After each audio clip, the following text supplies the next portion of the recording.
Celebrating the connection with our pets. This is Animal Radio, featuring veterinarian Dr. Debbie White, groomer Joey Villani, news director Lori Brooks. And now, from the Red Barn Studios, here are your hosts, Hal Abrams and Judy Francis.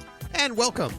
If you'd like to talk to Dr. Debbie about your pet, preferably about your pet, not about any of your health problems, or groomer Joey Villani about your pet's grooming problems, not your grooming problems. Although he is a very well-groomed guy, and he probably could help you with some grooming tips, too. He has more moisturizer than Judy. He does. It's a little frightening. He's got more beauty products than I do, too.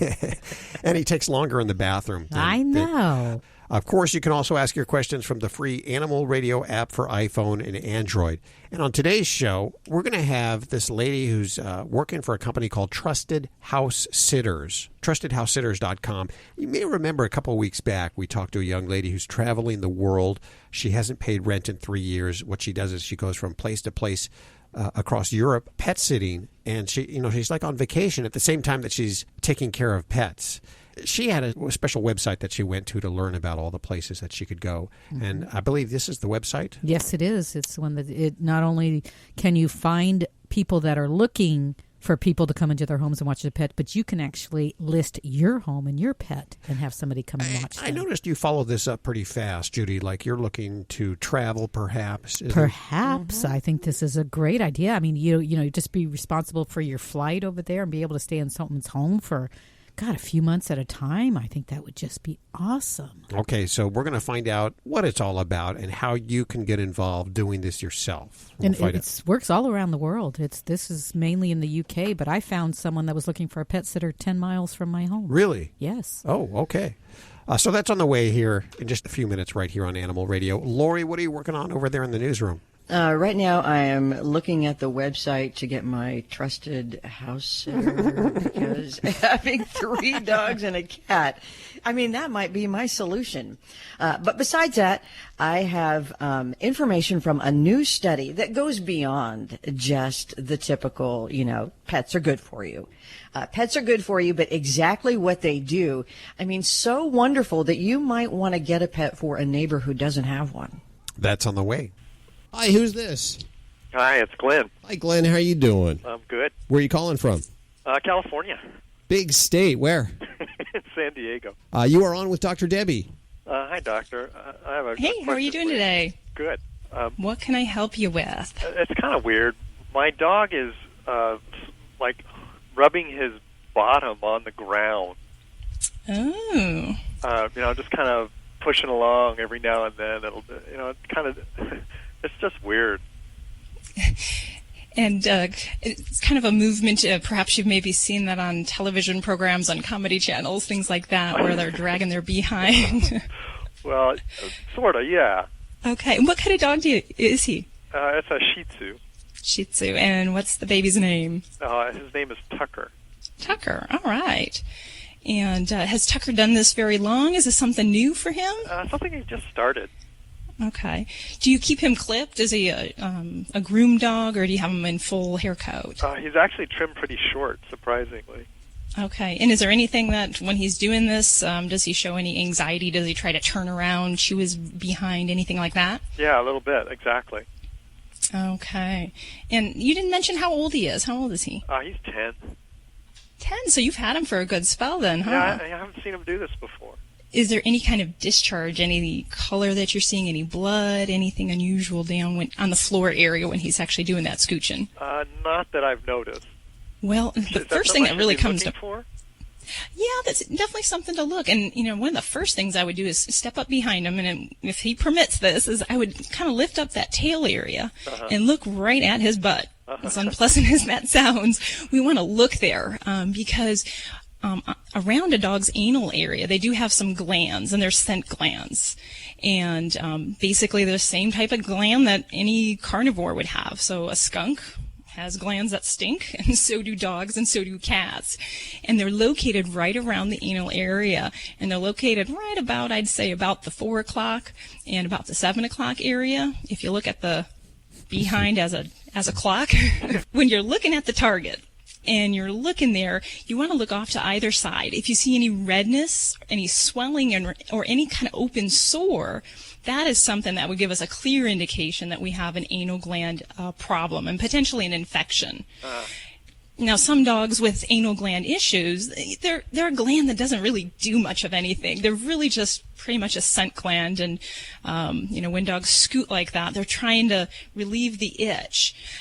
So you definitely want to have your pet evaluated with a veterinarian, and they'll do a nice rectal exam, put on a latex glove, check those out. And maybe we'll be lucky, and maybe all Tucker will need is just to have those glands emptied, which for a lot of dogs does have to be done fairly regularly.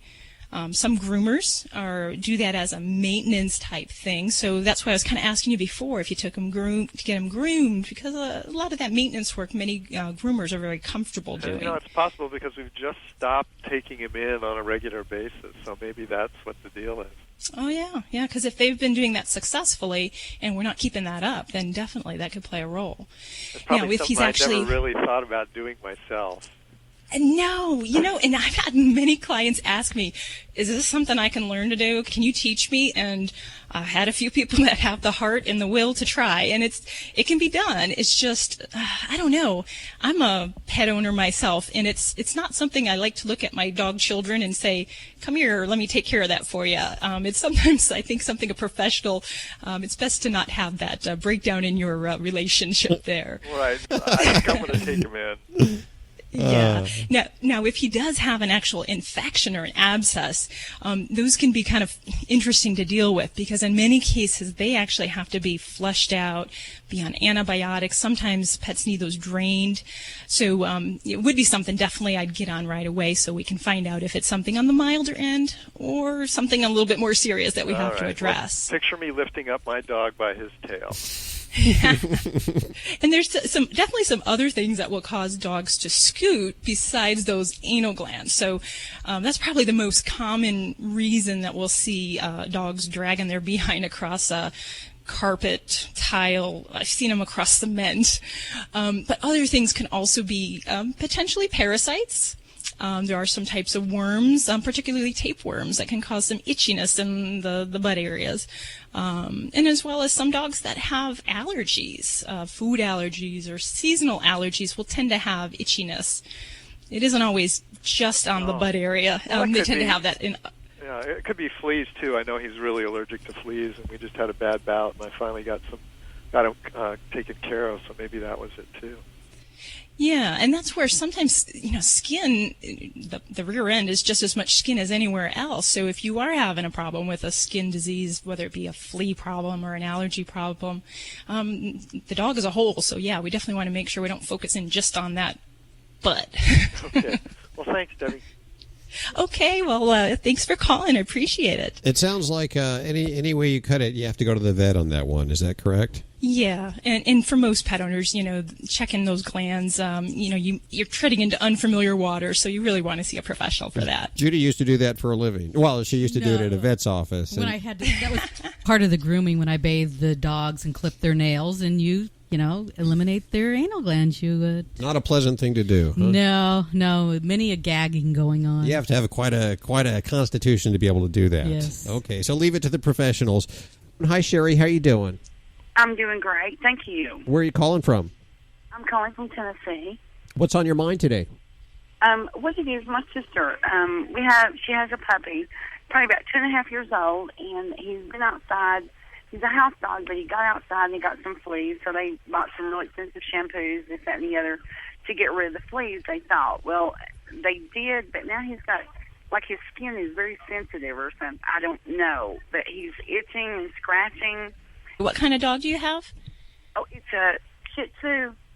Okay, Shih Tzu. Right. Okay, and where are these spots that he's having the irritation on? What part of his body? Well, on his underbelly, and he's biting on his ankles, and we thought it was fleas, but we can't find any, and we've done everything, we do the flea thing. So I don't think it's the fleas, but undoubtedly maybe the flea medicine made his skin be real dry, like, say, a human's or something, and now the poor thing, he's just scratching and itching all the time. And his hair, in a couple of spots, has turned red. He's a black and white, but his hair is turning red in a couple of spots. Would that have anything to do with it? Well, it certainly can. And what you're describing, when dog's hair kind of turns like a reddish, kind of a reddish brown color, that's evidence that the pet is actually licking. So even if we don't see them lick, if we see that brown staining, that's the clue there. So definitely, from what you're describing, he is attacking himself, licking, chewing. And if he's got sores and he's got redness, I think we really need to talk about the potential, what's causing that. And you mentioned fleas, and that is the number one thing I think of when we have a really itchy pet in a flea endemic area. You know, even though you've done some steps, there's still the possibility that one bite from that flea can last for many, many weeks in causing that itch factor. So you need to still keep up with all of that. But if we've actually got some redness, some sores, we could even have some skin infections going on right now. So it might be realistic that we talk about antibiotics, maybe some medicated shampoos to help relieve that surface irritation on the skin. And then some anti-itch type remedies. And there's a lot of different things that I'll pull out of the medicine cabinet for an itchy dog. But I try to start with the medicine that causes the least side effects, if at all possible. So something like an antihistamine. Although some dogs will use steroids for good and for bad. And that may help to take the itch out if we're dealing with a really bad allergic type situation. So I would definitely imagine, Sherry, that you're going to need to get this baby to a veterinarian.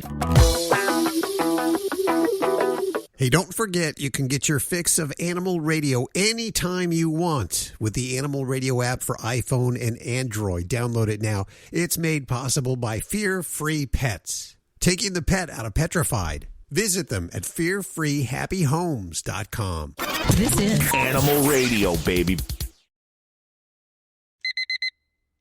Airlines have just reduced their prices even more. Book 30 days in advance and save big. Want the absolute lowest prices on your airline tickets? Then call the Low Cost Airlines Travel Hotline right now for prices so low we can't publish them anywhere. The only way to access our low rates and save up to 70% is to call. Save hundreds on your vacation tickets by calling right now. You can fly anywhere in the world and pay discount prices on your airline tickets. Book a flight today to London, Paris, Madrid, or anywhere else you want to go. And pay a lot less guaranteed. Call the International Travel Department right now at Low Cost Airlines. 800-958-5306. 800-958-5306. 800-958-5306. That's 800-958-5306. You're listening to Animal Radio. Call the Dream Team now with the free Animal Radio app for iPhone and Android. All of us here, we love our animals lots. If you're listening, you're probably like us. A little over the top with your animals, their family. They probably eat the same food you eat. if not better. Better. They probably sleep in the bed with you, and they're probably just like family, maybe even closer than family. That's what we do here at Animal Radio. That's what this show is about. And Dr. Debbie, who answers your questions about, well, almost any veterinary question, she deals with not only dogs and cats, the occasional chicken, not really the farm animals. You don't really deal with We see chickens. Do you? But you know cows. No cows, and just rarely do we see goats. But yeah, I'd have to say, kind of it tends to stay more with the pet level. But a lot of people love their chickens. But we have people that love their lizards too. And I don't know if you saw recently, I shared something on the Dr. Debbie Facebook page about a red tegu lizard that is Instagram.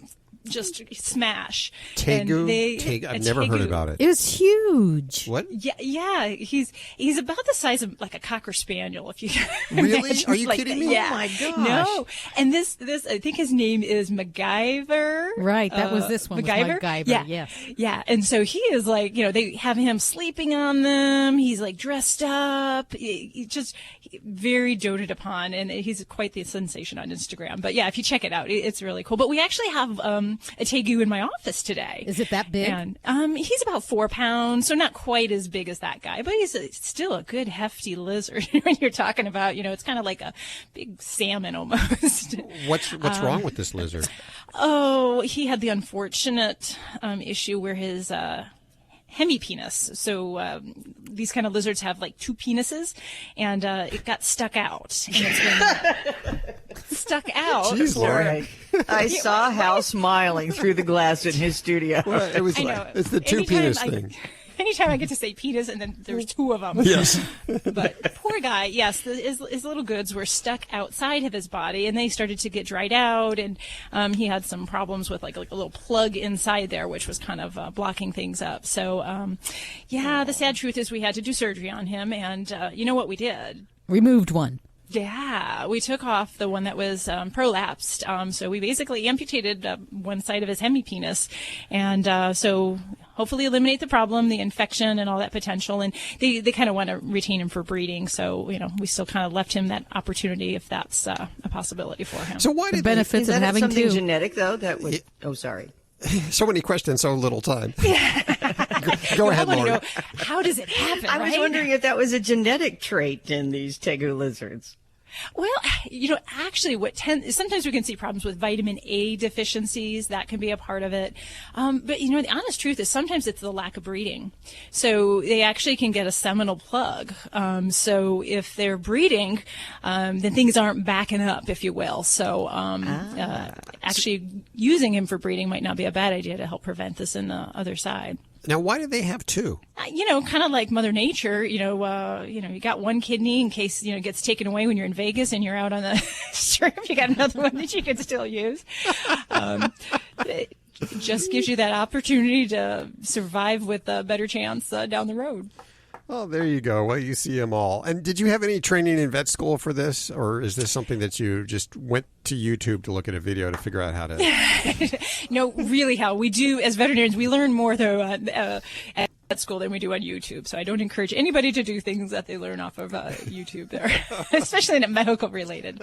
But yeah, there's, this is a whole new realm of veterinary medicine nowadays. So graduating veterinarians now, they can have classes in just specifically reptiles, in, laboratory species, animals like mice and rats. So there's a whole lot of specialization that you can get nowadays. For me, when I came through school, I had to learn a lot of this, in continuing education on the job, but the now graduating veterinarians are so specialized. It's really amazing. There's so much to know. Okay, so if you want to talk to Dr. Debbie about your lizard's, what do they call it? Hemipenis? Hemipenis or hemipenis. See, the only hemi I know is inside my Dodge Durango. But now I can see the correlation between the two because that's one powerful engine. If you want to talk to her about your dogs, your cats, any animals that you have from the free Animal Radio app for iPhone and Android and BlackBerry. And Lori, news is just about 10 minutes, less than 10 minutes away. What do you have coming up? All right, something serious now. Drug problems in one of a big animal industry in this country. And it's really shocking. You won't believe the drug that we're talking about. Oh. Okay, that leaves my mind going there. Okay, That's on the way in just a couple of minutes right here on Animal Radio. Stick around. Well, this healthy serving of Animal Radio is brought to you by Red Barn.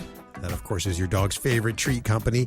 Now in the kibble business with the first 5 ingredients featuring real animal protein. This meal is sure to satisfy your dog's carnivore cravings because your dog loves meat. And, well, Red Barn loves your dog.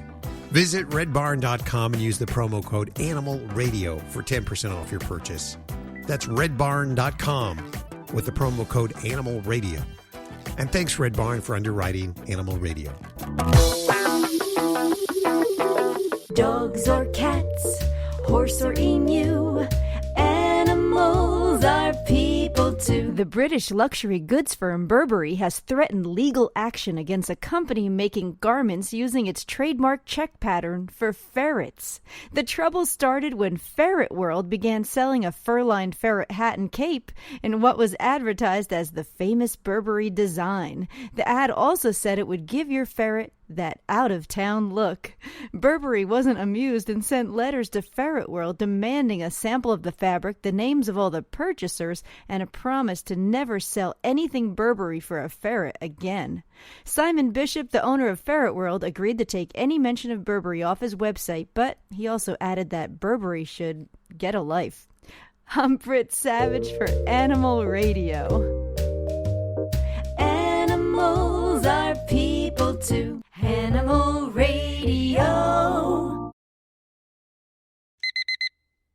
Airlines have just reduced their prices even more. Book 30 days in advance and save big. Want the absolute lowest prices on your airline tickets? Then call the Low Cost Airlines Travel Hotline right now for prices so low we can't publish them anywhere. The only way to access our low rates and save up to 70% is to call. Save hundreds on your vacation tickets by calling right now. You can fly anywhere in the world and pay discount prices on your airline tickets. Book a flight today to London, Paris, Madrid, or anywhere else you want to go and pay a lot less guaranteed. Call the International Travel Department right now at Low Cost Airlines. 800-958-5306. 800-958-5306. 800-958-5306. That's 800-958-5306.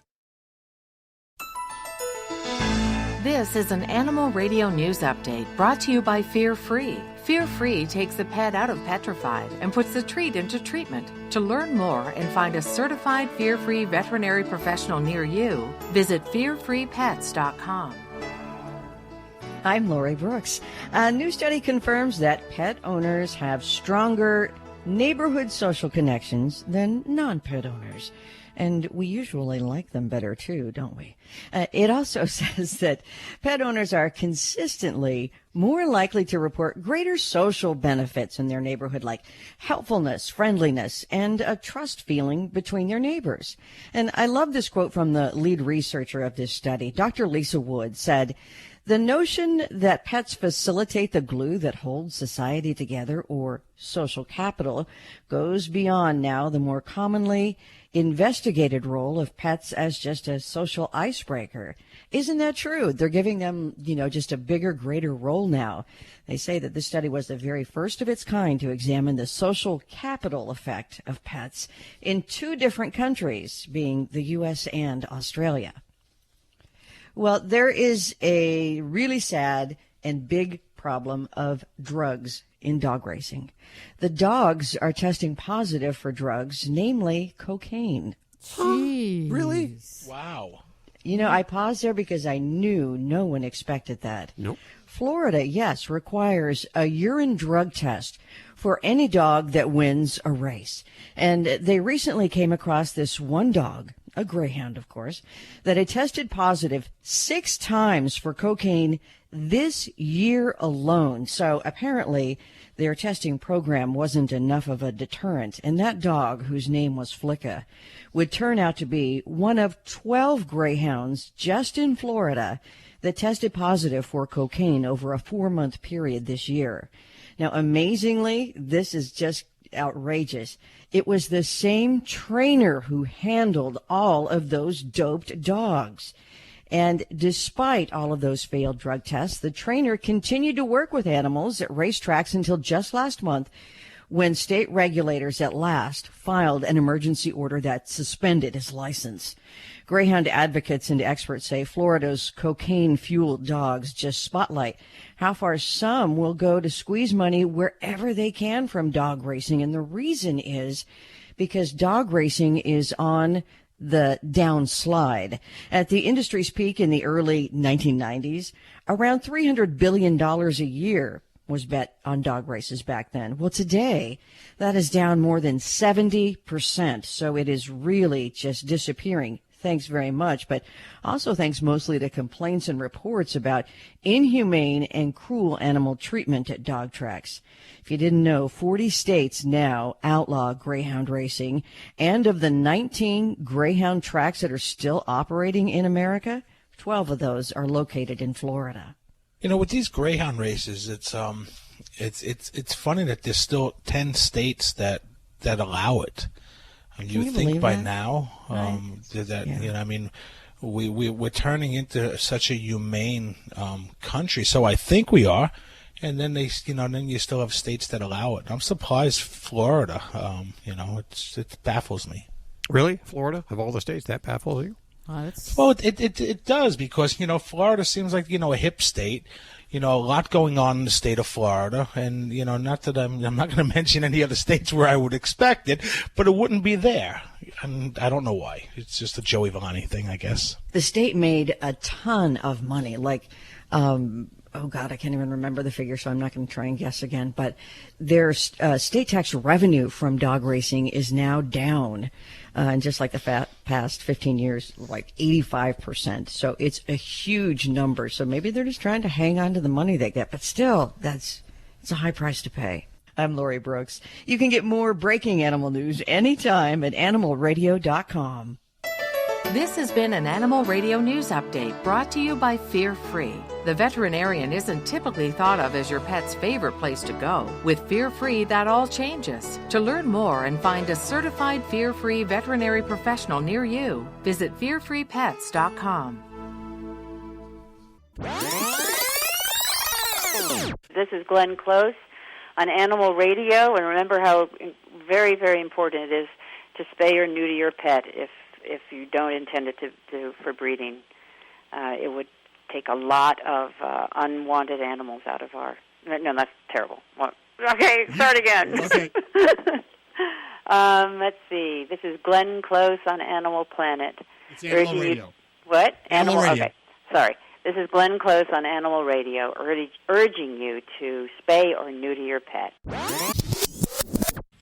Live at the Red Barn Studios, you're listening to Animal Radio. Here's Hal and Judy. Aaron, what's going on with your dog? Well, he has fairly severe allergies, including hypersensitivity to his own Demodex canis, and including allergies to people, as well as a lot of foods. So I was wondering what I could do to minimize that. I've gone through all of the steroids, all of them, Atopica, prednisone, and Tumoral P. I've got him on a raw diet. I have him on ivermectin to help minimize the Demodex irritation, but he is still every day uncomfortable, and I know that a regimen of steroids throughout his life is not only going to compromise his liver and kidneys and immune system, but potentially shorten his lifespan. Mm-hmm. Absolutely. Now, you sound like you had him allergy tested. Is that correct? Yeah, we did both the viral, which I guess are not necessarily very accurate, and then we did the scratch testing, and he came up with pretty bad allergies to people, to chicken, eggs, corn, rice. Wow. Pretty much everything that's in commercial dry dog food, which forced us to the raw diet. Okay. Yeah. So, if you had him allergy tested, did you at any time pursue allergy injections or desensitization therapy? We did, yes. We went through that for about a year. It seemed to have no effect whatsoever, and then we were going to do a rush induction, and did that. We did do a rush induction, and that still seemed to help not at all. And I know most dogs are allergic to certain seasons. He seems to be allergic year-round. Okay. Yeah, and wow, what a lot you got going on with this baby.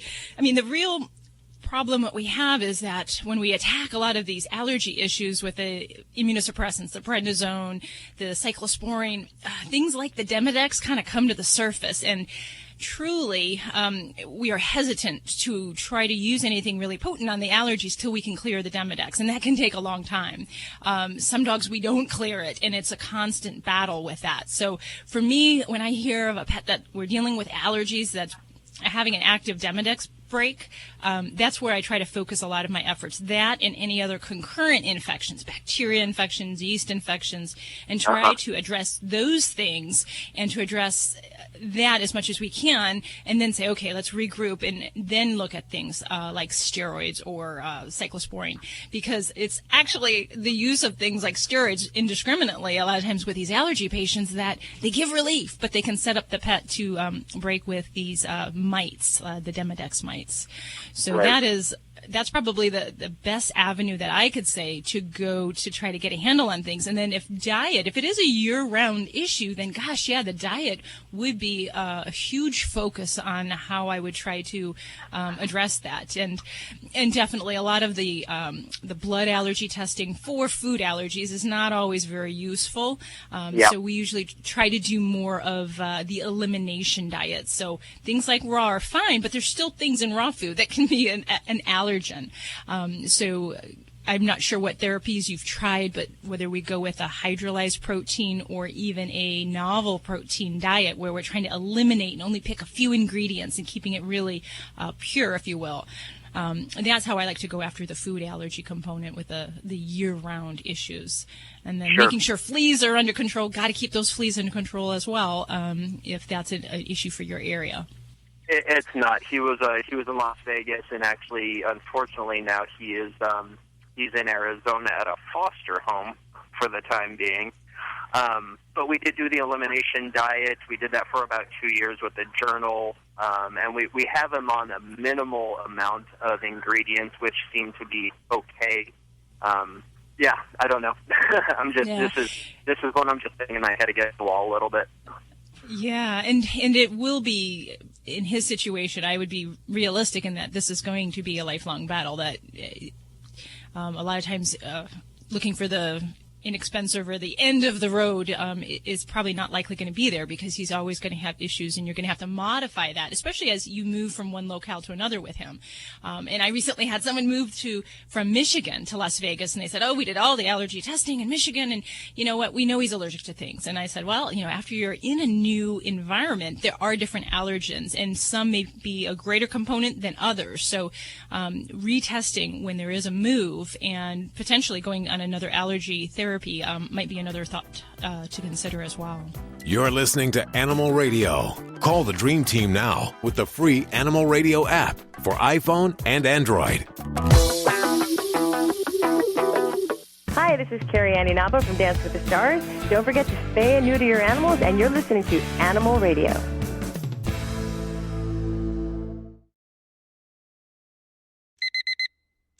Airlines have just reduced their prices even more. Book 30 days in advance and save big. Want the absolute lowest prices on your airline tickets? Then call the low-cost airlines travel hotline right now for prices so low we can't publish them anywhere. The only way to access our low rates and save up to 70% is to call. Save hundreds on your vacation tickets by calling right now. You can fly anywhere in the world and pay discount prices on your airline tickets. Book a flight today to London, Paris, Madrid, or anywhere else you want to go, and pay a lot less guaranteed. Call the International Travel Department right now at Low Cost Airlines. 800-958-5306. 800-958-5306. 800-958-5306. That's 800-958-5306.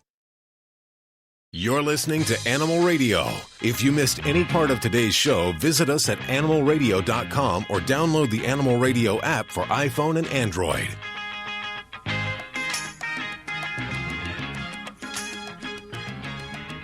Don't you know it's Animal Radio? This is where we celebrate the connection with your pets. And we welcome to the airwaves Marissa Hooper. Hi, Marissa. How are you doing? Great. How are you? Very good. How old are you?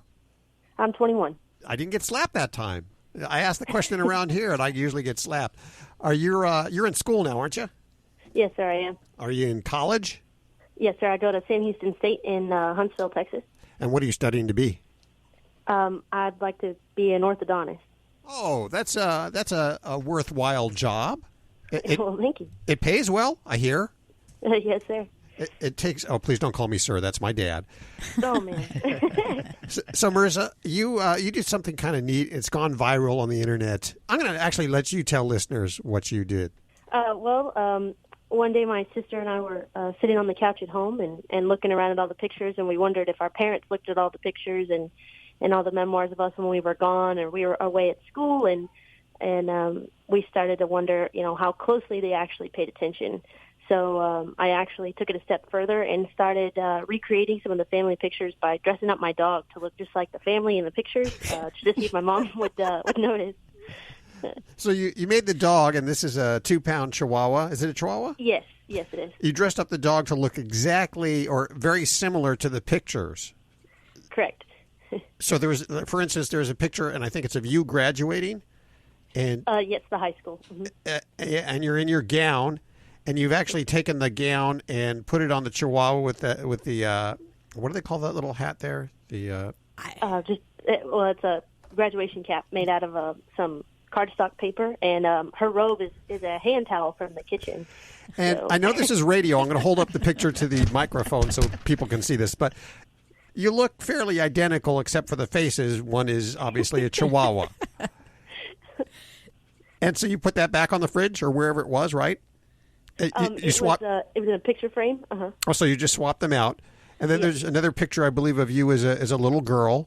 Oh, it's my sister's kindergarten graduation picture. And you dressed up the Chihuahua with dark black hair, just like your sister, right? Yes, sir. It's a bent pipe cleaner and some a little dress she had and some cloth material for her little collar. And once again, strikingly similar in poses. I mean, you did a really good work on the costumes. I got to say that right now. And another one, probably, it looks like maybe your mother from... yes, my grandmother. Grandmother. Old picture, very old picture. Black and white. And you actually created another black and white picture. So you've taken all these pictures, you made them similar, you put them in the place of where the normal pictures were. Did your parents or mom, did she notice? Well, the first time I did my grandma and my sister's picture, and I put those up, and I actually went back to school the next week, and I'd forgotten about it. And so, I told my sister about it, and it was just sort of like, I can't wait. Mom's going to see it any day now. And my mom's a real stickler for keeping the house clean, so we know that she picked up the picture frames, and she moved them, and she handled them, and that cracked us up. And I think it was 2 weeks before we heard from her, and she put us in a group text with our dad. And said, I don't know which one of you is switching out my family pictures, but cut it out. I have company over, and I'm grabbing these pictures off the shelf and kind of trying to hide them from everyone because I don't want them to think I did it. So it took a couple of weeks. It did. And then I waited, and this past about a month or two ago, I switched out the graduation picture, and that one only took her about 2 days. So I'm convinced that I have her on her toes looking at all the pictures now when I leave. And so she figured out that one was me. But she thought that the actual photo of the dog looked better than your graduation picture? Well, yes, and then that was the text message. She texted me and said, quit switching out my pictures. I have to explain to company why I've got 5x7s of the dog everywhere. And I was like, oh, my gosh, I know you thought it was funny. And she texted me back and said, well, her graduation picture came out better than yours. Hey. I like your style, Marissa. I really like that. Yeah, that is just way fun. Are you sure you want to be an orthodontist? I think there's another calling for you. Well, maybe a hobby on the side. These, again, this is very hard to express on the radio. So, Judy, can you post these pictures over at animalradio.pet? I definitely will. They just crack me up. So they'll be over at animalradio.pet, and we encourage you to keep this shenanigans up throughout your life because it's very amusing and it brings a lot of levity to a world that definitely needs it. No, that was the idea from the start, just to get a couple of laughs. So it's just awesome that it took off, and everybody else got a smile out of it, too. So, Marissa, thanks so much for hanging with us today. Good. Thank you. Thanks. Take care now. I got to tell you, these pictures look strikingly like the original ones. Aren't they great? ones. I mean, she took some great time and effort to make these pictures look like the originals, from the costumes to the hair to the flower in the Chihuahua's hair. And I mean, this is a tiny little 2-pound Chihuahua that just sat still and let her do everything to it. I encourage you to head on over right now to animalradio.pet and check these out. And while you're there, download the Animal Radio app for iPhone and Android. I just am so mad that I didn't see this before. I just came home from my parents back in Indiana. Oh, that would have been a great idea. This would have been a great gig. Oh, gosh. I would have loved it. And that's your Next MO. time. That's totally your MO, too. It Dr. is. Debbie. That's why I applaud her. She really tapped into something fun here. Didn't she? It's Alan Cable. You know, pit bulls get a lot of real bad press, so it's nice to be able to tell you about a real pit bull that did an amazing thing. Saved a toddler's life. As you can see, he's a happy, healthy little boy. And that's because of Tater Tot, their rescued pit bull, who woke little Peyton's mom up in the middle of the night. He wasn't really coherent. They'd only had this dog for a few days. And he kept on whining and barking and running between the two of us. So I checked on him, and he was barely breathing. Christy rushed her son to the emergency room. They found out his blood sugar was dangerously low, and nobody knows why. The doctor says the pit bull's keen sense of smell is what saved Peyton's life. Because for them, what for us is, barely a whiff of something, gives them a huge picture of what's going on. Doggy heroes come in all sizes. I could have been one of those moms, sitting there telling people how I lost my son. This is Animal Radio.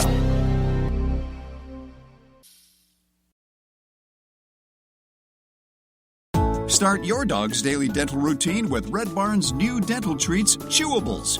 Thoughtfully designed with ridges and grooves to help control plaque and tartar buildup in between your dog's dental vet visits. Chewables are natural, easily digestible, and your dog will love them. Red Barn Chewables, the tastiest way to brush your dog's teeth. Learn more at redbarn.com today. Use the promo code Animal Radio, and you'll get 10% off your purchase. Celebrating the connection with our pets. This is Animal Radio, featuring veterinarian Dr. Debbie White, groomer Joey Villani, news director Lori Brooks. And now, from the Red Barn Studios, here are your hosts, Hal Abrams and Judy Francis. And we're having too much damn fun in the studio is what we're having. You wish you were here, don't you? Well, be thankful you're on the other side of that microphone. We actually all have faces for radio, except for Dr. Debbie, who's one She's the hot pretty veterinarian here. You're bad. Stop. Let's see. So this hour, we're going to talk to the lady who works with TrustedHouseSitters.com. And she will hopefully place you in a place where you can just take care of a house, take care of some pets, and vacation at the same time, maybe in a European country. This is exactly what Judy is hoping for. Yeah, I'm looking for my next gig. So that's just around the corner right here on Animal Radio. Also, if you're looking for somebody to sit at your house, she does that also. Not Judy, but, well, she does that also. But this lady with the TrustedHouseSitters.com. And let's see, in about, I'd say 25 minutes or so, we're going to do a check of the news. We do this at the bottom of every hour. We have the news that you need to know for your pets from Lori Brooks, our news director. And what do you have coming up this hour, Miss Brooks? Well, there's a city that is now going to fine people up to $500 if they don't have their pets licensed. Really? So you're going to want to listen to make sure that that's not you. Judy, are our pets licensed? Do we have to have them licensed? Our dog is. Your dog is licensed? Yeah. I don't know if I'm supposed to have my cats licensed. They don't go outside. You better find out. What about where you are? Dr. Debbie, do you have to license your pets? Yeah, you have to license dogs, cats, and ferrets. And ferrets. You can have ferrets in Nevada, huh? Yeah, I know. Those of you in California, I know that's not something you can enjoy those guys as pets. But yeah, now, why is it there are some states that ban ferrets? What's wrong with ferrets? It kind of goes back to things involving the rabies incidents and the concerns with that. Concerns that breeding ferrets might get into the indigenous population because a lot of the black-footed ferrets, and that somehow that would affect them as well. So there's a lot of questions now why it's really, because most of the ferrets are spayed and neutered before we ever get them from a pet store. So kind of some of that argument is kind of ridiculous if you really think about it, that, people aren't typically breeding their ferrets. They're already spayed and neutered, so it can't be done. Yeah, and you'd think California, a very liberal state, you could drive down the street and buy a dime bag if you want. Won't allow ferrets. And that's the same thing with Denver. You could drive down the street and buy a dime bag, but you can't have a pit bull. Go figure that out.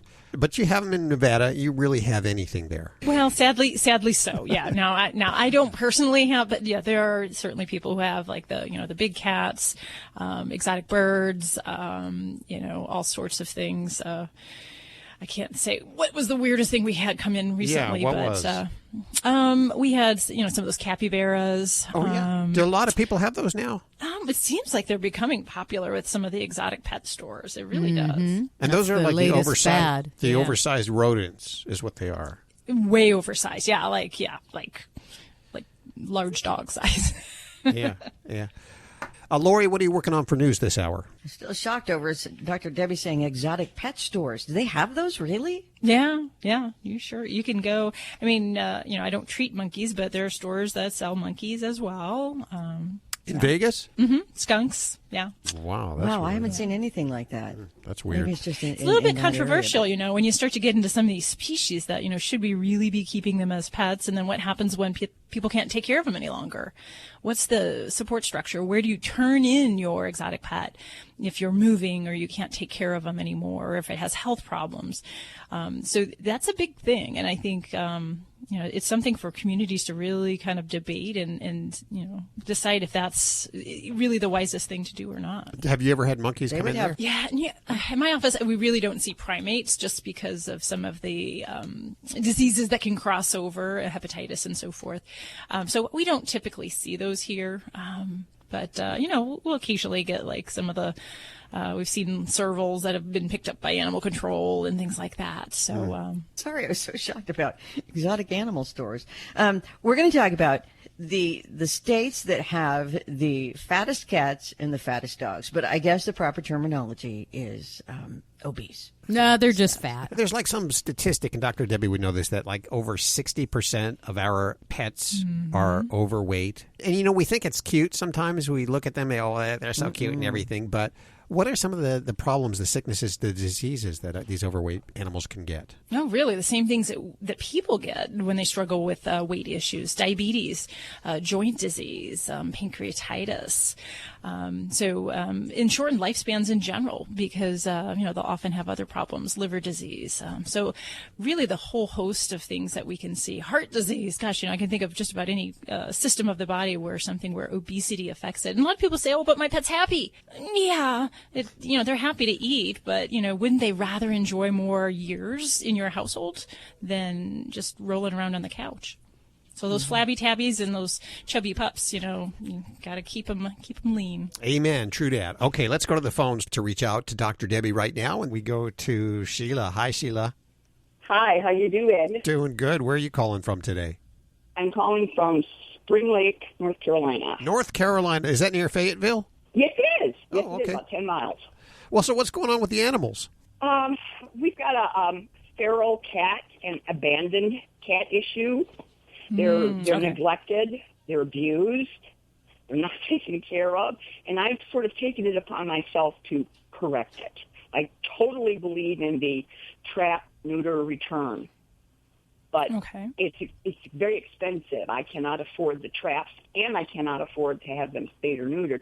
So what I'm trying to do is find somebody who can point me in the direction of that that's very cheap, and how I would get a hold of a couple traps. I mean, I've been feeding them, and I've also looked up how to build them a shelter and how to build them a feeding area, and because I don't want them by the unit, by the house, because then they get into the garbage and they eat junk. And so have you reached out to the local humane societies and rescue groups in your area? Because for being very honest, this is a very regional type approach. So it's not common. You can sometimes find national groups to help you with this, but it is a very regional thing. So I usually advise folks to enlist the support of people within the immediate community that are pet lovers that can become involved. But if there's already available an organization that can help to give you the tools in a local region, then that's where I really look at. Okay, I did try to get in touch with the Feral Cat Coalition, never returned my call. Okay. And I cannot find a no-kill shelter, because I would never take an animal to a kill shelter, ever. Well, and the sad truth with feral cats are that, if you take them to a shelter, in many cases, if they're not tame to humans, they will be euthanized. So if your goal is to, trap, release these kitties, and you're in North Carolina, so I'm just, as we're sitting here, I'm typing in the internet, and there is a feral cat assistance program in Greensboro. So that might be one resource, but otherwise nationally you can look at, there's a group called Alley Cat Allies. I think they're out of the DC area, but they do have some resources online, and they can help to direct people to maybe some groups within their area. But a lot of times it's really getting to know people within your local humane groups. So it may not be putting a phone call in, maybe going down there and saying, hey, I need some resources. I need some help. Can someone give me the name of groups or people that might share a common interest and we can work together? Because you're right, it's expensive. And, it's unrealistic for one person to take on a colony by themselves. There is usually one person that's in charge of being the caretaker for a colony, but that doesn't mean they should assume all the financial burdens. It's really more to make sure that, they're getting trapped, identified, they're getting the proper veterinary care, and then there's some kind of, continuity of care that this continues for continued generations, so that we can help to try to minimize the population. Well, a couple of the cats that are just abandoned cats, they're very affectionate, very lovable, and I've been able to get close enough. One cat has such a gash on his ear, it needed stitches. The best I could do was just put some triple antibiotic ointment on it every time it comes around. And the little one, oh my God, we've got a little one. He can't be more than 2 months old. Sweetest little orange cat. And he has a huge lump on his back. Oh. And he had an eye infection. So I had antibiotic eye drops for myself. I just diluted them a little bit and started putting it in his eye, one drop at a time. And that cleared up. Well, I mean, you sound like you have a lot of passion for these little ones. And I think that is... it's remarkable. It's fabulous. And I would just hope that you can enlist some of the help of your fellow, neighbors, community members, and to have them help you in this effort. Because one person, like I said, can't do it alone. And it's frustrating. It's, they fight. That's what cats do when they're out. And they definitely are more at risk for infectious disease, parasitic disease, and they can live a very short and sometimes, uncomfortable and troubling life. So if you can get them some care, that'd be great. I'm sadly aware that I've found the remains of a couple out in the wooded area, and that just it ruined my whole day. Well, Sheila, we salute you for fighting the good fight. We hope you find the resources you need. Check out Alley Cat Allies. They should at least be able to point you in the right direction. And absolutely. Yeah, and let us know how it works out. Okay? I'll do that. You're listening to Animal Radio. Call the Dream Team now with the free Animal Radio app for iPhone and Android. Dogs or cats, horse or emu, animals are people too. When Smelly the cat went missing, owners Denise and Paul Bailey were heartbroken. They posted a $2,000 reward for Smelly's return on more than 250 flyers and waited. They received a lot of false alarms from people who found cats that fit Smelly's description, but none were smelly, or at least none were their Smelly. 8 days later, Aaron Cooper, a cat lover who had just been laid off from his job, was taking out his trash when he saw a cat he thought might be that missing cat sitting by the dumpster. He called to him and Smelly came right over. Smelly and his owners were reunited, and Cooper was united with a $2,000 reward. I'm Britt Savage for Animal Radio. Animals are people too. Animal Radio. Your dog loves meat. That's why they'll love the new line of Red Barn dry dog food. The first 5 ingredients in each Red Barn recipe are meat, fish, or poultry, sure to satisfy your dog's carnivore cravings. The added functional ingredients make Red Barn dry dog foods the perfectly balanced meal for your best friend. Available in land, ocean, and sky recipes. Your dog loves meat. We love your dog. Head to redbarn.com to use the promo Animal Radio for 10% off your first bag. You're listening to Animal Radio. Call the Dream Team now with the free Animal Radio app for iPhone and Android. It's Animal Radio. If you're sitting inside your cubicle at work on a weekend, what a sucky job you have. And you probably want to give it up and travel the world. Maybe pet sit while you're at it. We're going to tell you in just a couple of minutes how you can do that. How you could end up in Europe maybe for a couple of weeks. Pet sitting and vacationing instead of sitting right here in that crappy cubicle. I don't know if I'm projecting a little bit. Yeah. Your cubicle is looking a little ratty these days. It is. I wish I was in Europe right now somewhere. Or, Costa Rica, or there's a whole host of countries and places that I'd rather be right now. But if I have to be at work, it would be right here with you guys helping people with their animals. Oh, big hug, everybody. Thank you. That was a little tight. In just about 10 minutes, Lori's going to check the news. And what do we have coming up this hour? Going to take a look at, have you ever given your pets, maybe you have 2 dogs or something, one something bigger than the other, like more food or an extra treat? Oh. The thing is, you probably have, right? Yes. And you think, they don't notice. Sure. Think again. There's some new research out on that subject on, do dogs have a sense of fairness? Yes, they do. Okay, well, that's on the way in just a couple of minutes. Now, remember, when you feed them the treats from the table, you have to divvy them up equally, okay? Otherwise, there's going to be... No table scraps, Hal. Okay. They don't get anything. Both of them Dr. get nothing. Debbie just passed me that note. Thank you. Thanks, Lori, for supporting the message here. Let's see. Let's go to line 4. And we have Carolyn on the phone. Hi, Carolyn. Hi. How are you doing today? I'm fine. What's up? I have a female shepherd mix. She's between 9 and 10. She's a rescue dog, but that's what her veterinarian estimated her to be. We've had her since before she was a year old. Right before Christmas, she was diagnosed with diabetes, and we've got her on insulin, and this past week she went blind. And we took her to a specialist, an eye specialist for animals, and he said that we can get cataract surgery to remove the cataracts, and that she's got a 90% chance to regain her vision, which is what our prayer is, of course. And not that I'm second-guessing him, because I trust him, but I just kind of wanted to get a feel from her to see if she's had an experience with this and other dogs. Is your dog doing well with the diabetes in other ways? Are we fairly well regulated, or are they having any difficulties with her blood levels? We are in the process of getting her regulated, and we have to wait for the surgery to get that done. She is going this week for another all-day, I guess, like a glucose tolerance panel, because he had adjusted it once 2 weeks ago, and this week we're going to do another one to see if she needs to be adjusted again, and I understand we have to get that regulated.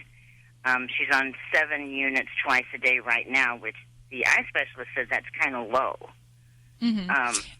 Yeah, and might be, and usually with insulin, if anything, we try to go slow to bring those levels, go to a higher dose. We hate to go too high and then have problems. It's much better to start low and work your way up. But yeah, I will totally agree that we want to try to get your pet somewhat regulated before we talk about surgery. So it's to the best of our abilities. But we know that even well-regulated diabetics can get these cataracts. And I will agree also that usually success is wonderful. And so about 90-95% of dogs' vision will be restored. But there are some what-ifs. And one would be we'd want to have her in good health, and, the diabetes pretty well regulated first. Secondly is ophthalmologists will typically do a retinal check. So they want to do a retinogram to make sure before we put her through the surgery that what we got going on back there, that we've got a good retina. So that would be something that can help give us a little peace of mind before we get into the surgery, if we're going to expect to have good vision afterwards. But after cataract surgery, there are some, possibilities of problems. So down the road, I'd say probably 80% of dogs that have cataract surgery still have good vision and meaningful vision. But we do see problems postoperatively with inflammation, or what we call uveitis. We can have some concerns for things like glaucoma. So those are things to be aware of going into it, that no surgery is without any potential complication. But I'd say for the vast majority of dogs with the sudden onset cataracts, surgery is wonderful. And if it is possible and within your means, I would certainly encourage you to go down that road. Yeah, it was just so scary because seeing your little baby, because my dogs are my children. Sure. And you see her playing one day, and then the next day you see her bumping into stuff, and it's just so scary, to see her, and you're like, what's going on? Then she's got the clouded eyes and everything, and I'm just so thankful that she, as soon as we can get this sugar regulated, that we are able to get her the surgery to restore her sight, because, I want her to be happy, and I don't want her to be thinking, why can't I see? And sure. I don't know if dogs think that way, but I'm sure she's wondering what the heck is going on. And now that I know that she can get the surgery, it's like, kind of giggle like, oh, watch where you're going, honey. And, say, we're going to have to get her a helmet and stuff. But, and I feel bad for any dog that goes through this. And naturally, I cried for 3 days. But I'm happy now knowing that she can. And I just kind of wanted to get a feel. Yeah, definitely. And some dogs can do perfectly fine as a blind dog. I would have to say that dogs that have a slower onset of cataracts tend to manage and adjust a little bit to their vision loss a little bit easier initially than those that lose it all of a sudden. So, even without surgery, there are dogs out there with cataracts that are diabetics, and they can live very full, meaningful lives with accommodations. But, the fact that this surgery does have such a good outcome for vision, it is something I try to encourage folks to look into if at all possible. Check out Animal Radio highlights, all the good stuff without the blah, blah, blah. Browse on over to animalradio.pet. All of us here at Fido Friendly Magazine can't wait to get on the road again with our favorite Fido. We know that it's just not a vacation without our furry companions by our side. Start daydreaming now and visit FidoFriendly.com to scout out places near and far so you will be ready for your next adventure once it's safe to travel. That's FidoFriendly.com. Until then, stay safe and leave no dog behind.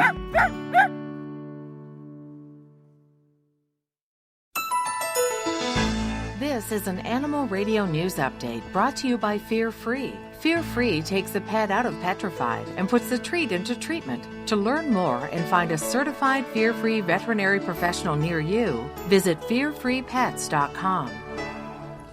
I'm Lori Brooks. Sacramento, which is the capital city of California, has a whole bunch of newly licensed pets these days. The reason is a new enforcement program to crack down on people whose pets are unlicensed.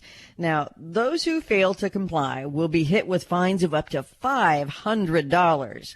It's estimated that only 13% of pets in Sacramento are licensed compared to a national average of about 30%. Well, as of July 1st, the city began enforcing the code requiring that dogs and cats both be licensed and have their rabies shot as well. They say the first failure to comply is a $300 ticket, but that can be waived if you decide you're going to comply with the law and you get a license within 30 days. Further citations, though, will cost slack pet owners about $500. And that's really a ton of money compared to the $20 that the city is charging for both a tag and a rabies shot if they do it. There's some new research out that suggests dogs really are more like people than we thought. In fact, dogs and wolves. The research shows that they both have a sense of fairness or a lack of fairness, depending on the situation. Previously, researchers believed that dogs gained their sense of inequity through domestication. Now, however, the latest study, which was published in a scientific journal, shows the sense is equally strong in both dogs and wolves, suggesting a sense of fairness might be hardwired in the genes of canines. Now, in test, here's what they did. You'll love this. Scientists found wolves that were trained to press a buzzer refused to participate after they realized that pressing the buzzer resulted in a treat for their partner dog, but got them nothing. They're like, hey, I'm doing all the work. Now, both the dogs and wolves, they say, refused to participate in the experiment, even when they received a treat, but it was smaller, obviously smaller than the treats that their partners received. They are not dumb. Well, the veterinary chain Banfield Pet Hospital has released their annual report of the state of pet health in this country based on data from 2.5 million dogs and over 500,000 cats that are treated by the chain. This year's report includes a really heavy focus on overweight pets, and the company compiled a list of the states with the highest percentages of obese and overweight pets.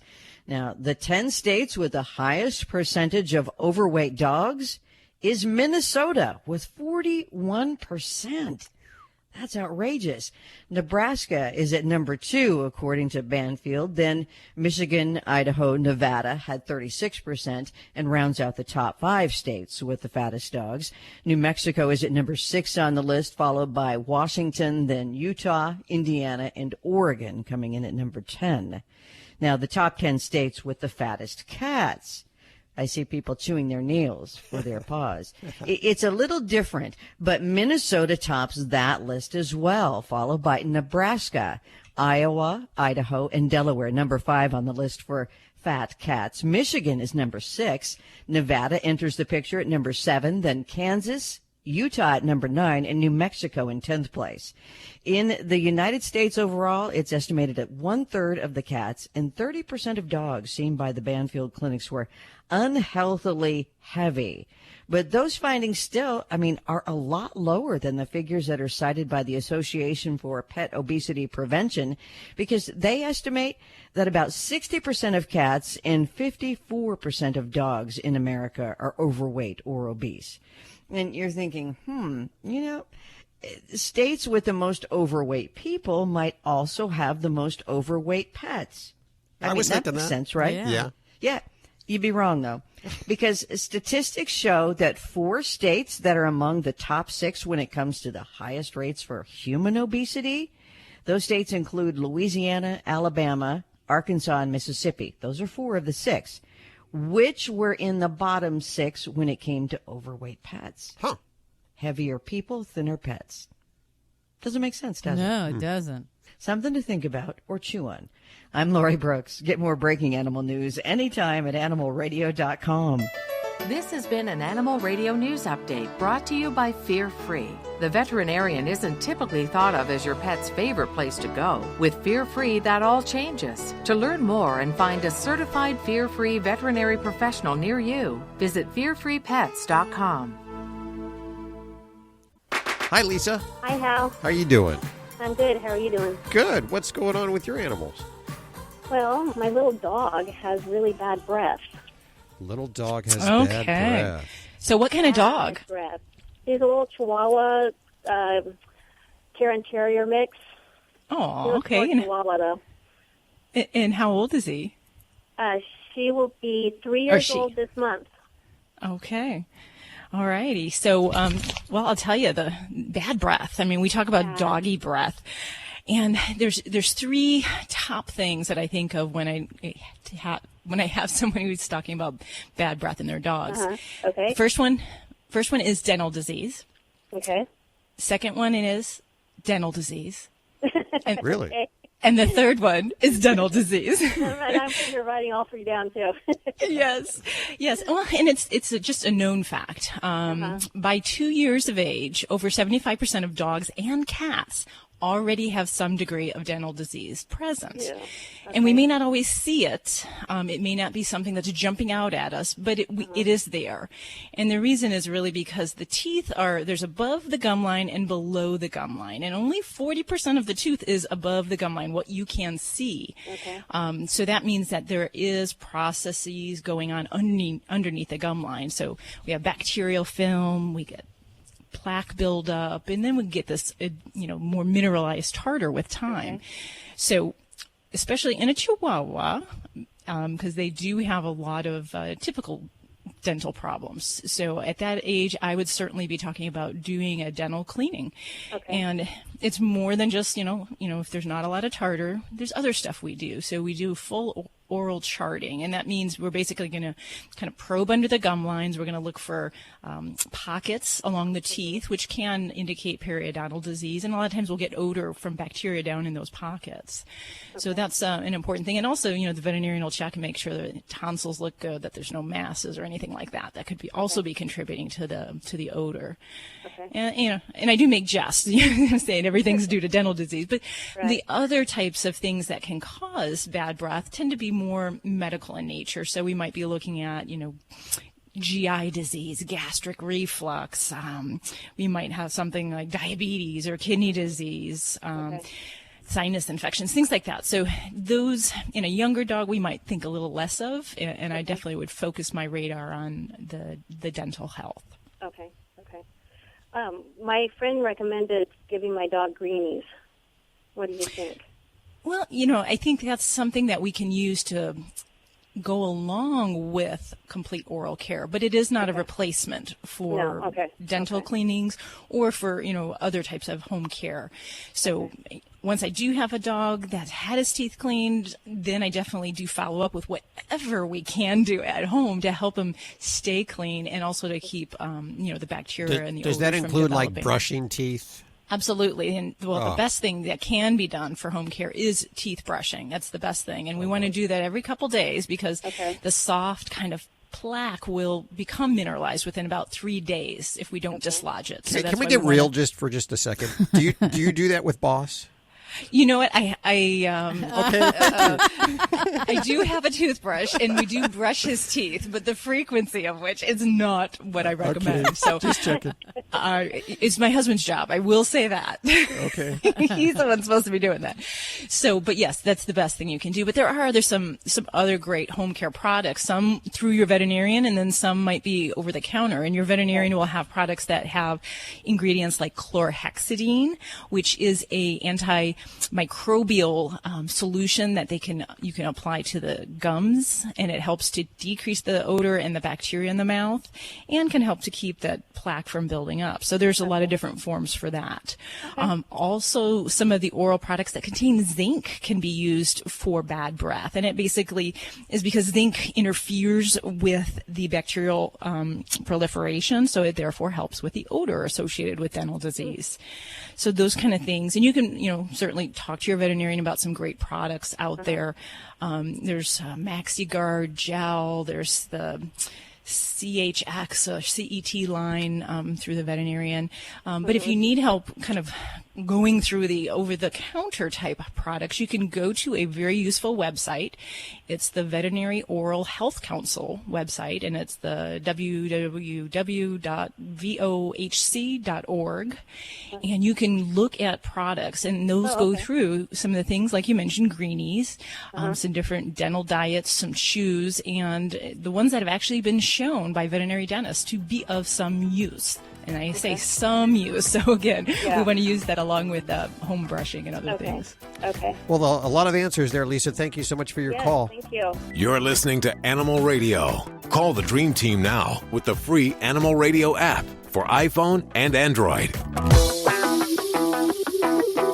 Hi, this is NASCAR driver Corey Joyce on Animal Radio, and spay and neuter your pets.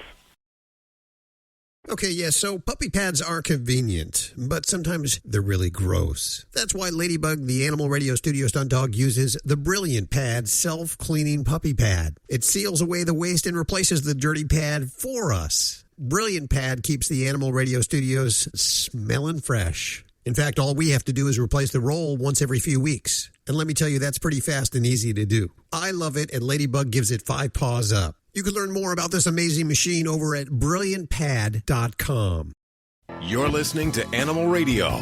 If you missed any part of today's show, visit us at animalradio.com or download the Animal Radio app for iPhone and Android. It's Animal Radio. This is where we celebrate the connection with our pets. We'll go back to the phones in just a couple of minutes here, but first, we're going to visit with Amanda Laws. Angela. I'm so sorry. Angela Laws. Hi, Angela. How are you doing? Hi, I'm fine, thank you. Where are we calling you today? Where are we Skyping you? You are actually Skyping me from a place called Betchworth, which is in the UK. I'm in the county of Surrey, and it's really very nice. So that's where I am today. And that changes frequently for you? It does indeed. I mean, I've just recently come back from the States over to the UK from San Diego and from Bainbridge Island in Washington State and from Vancouver in Canada. Now, why are you traveling all these different places? Because I work for Trusted House Sitters and I actually care for pets and homes while I'm working for them. So I work for them full-time, but I also house and pet sit full-time as well. TrustedHouseSitters.com. Now, what is that? We are a network of travel lovers and pet lovers that go and care for pets in their homes. And we do this out of a passion for caring for them. And we actually bring pet owners peace of mind so that they can travel away, leaving their pets happy at home, because as most veterinarians will tell you, pets are far happier in their own safe environment. But the owners of these pets, they don't actually pay these pet sitters to come for extended periods of time in their home to watch their animals, do they? No, they don't. We're care-oriented rather than pay-oriented. We don't consider this to be a job. It's actually a lifestyle choice. I got to say, if I want somebody to come into my house and watch my pets, I got to really know them well, or they got to have some really good references. I don't know if I'd go to the internet to find somebody. You know what? We absolutely understand the way that you may feel and others. However, we have sitters on the site with full profiles that pet owners can go to, and they can read their profiles. We have trust and verification steps that sitters go through, and the final one culminates in a full background and criminal record check. Sitters have references on their profiles. And the beauty of what we do and the benefit of what we do is the pet owner will never lose control of who they invite into their home to care for their pet.